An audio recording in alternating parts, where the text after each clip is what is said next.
अस्सलाम वालेकुम वरहमतुल्लाहि वबरकातुहू। मोहतरम नाज़रीन, मैं दोबारा अपनी खिदमत आलिया में हाज़िर होने का शर्फ़ हासिल करूँ। आज के हमारे इस प्रोग्राम का उन्वान है कि एक ऐसी ख़तरनाक तावीज़ जिसके करने के बाद दुश्मन के हाथ पैर किसी काम के नहीं रहेंगे।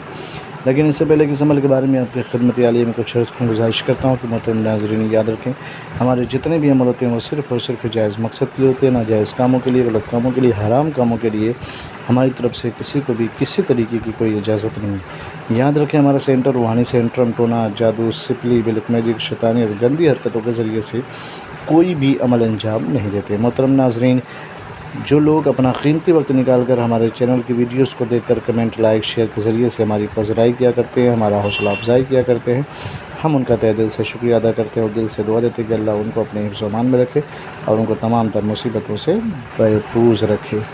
मोहतरम नाज़रीन, आज का जो अमल है वो दुश्मन के हाथ पैर को नाकारा करने का अमल है। दुश्मन को बिल्कुल हाथ पैर से शल हो जाएगा। दुश्मन किसी लायक नहीं रहेगा। दुश्मन की औकात समझ में आ जाएगी। अगर दुश्मन ने आपको सिपली के ज़रिए से, जादू के ज़रिए से या काले अमल के ज़रिए से या ब्लैक मैजिक के ज़रिए से या किसी वजह से आपको बर्बाद कर रखा है, आपको तबाह कर रखा है, आपका जीना उसने जहन्नुम बना दिया है अपनी ज़िंदगी को, जीना बिल्कुल दुश्वार हो गया हो, तो ऐसे सिचुएशन में उसको सज़ा देने के तौर पे उसको ख़ुद उसके अमल की सज़ा और उसके अमल को उसी की तरफ पलटाने के लिए इस तावीज़ का इस्तेमाल करें।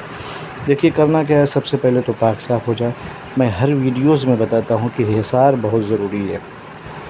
हिसार का सबसे बड़ा फ़ायदा ये होता है कि जो अमल आप करेंगे उसकी रजत नहीं होगी और उससे आप महफूज रहेंगे। इसलिए हिसार शर्त अव्वल है, लाजिम है। आप इस तावीज़ को बनाने का जो तरीक़ा है वो ये है कि हिसार के बाद लिखेंगे 34, फिर 30, फिर 32, फिर 31, फिर 33। फिर उसके बाद जैसे लिखा हुआ वो लिखेंगे। भी साइड में लिखा है काफ लाम मीम, काफ लाम मीम मीम। दुश्मन का नाम लिखिए और बेहतर है कि दुश्मन के नाम का अदद लिखिए आप, ठीक है। फिर उसके बाद इस तावीज़ को बनाइए और बनाने के बाद इस तावीज़ को आपको करना क्या है, जब ये तावीज़ मुकम्मल हो जाए, बन जाए, तो इस तावीज़ को आप मगरिब के बाद जलाएँ या इशा के बाद जलाएँ या जब आपको रात में मौका मिले 12 बजे से पहले इस तावीज़ को आप जलाएँ। और जब ये जल जाए तो इसकी राख जो है एक छोटी सी शीशे में रख करके उसे दरिया में या तालाब में या नदी में डाल दें। रात में जलाइए और अगले ही दिन सुबह होते ही उस जो राख को शीशे में रखे उसको दरिया या तालाब या नदी में फेंक दीजिए। फिर उसके बाद आप यकीनन देखिए, जब फेंकने जाइएगा दरिया और तालाब में तो वहाँ पे भी आयतुल कुर्सी शरीफ या नादिल शरीफ ज़रूर पढ़ लीजिएगा।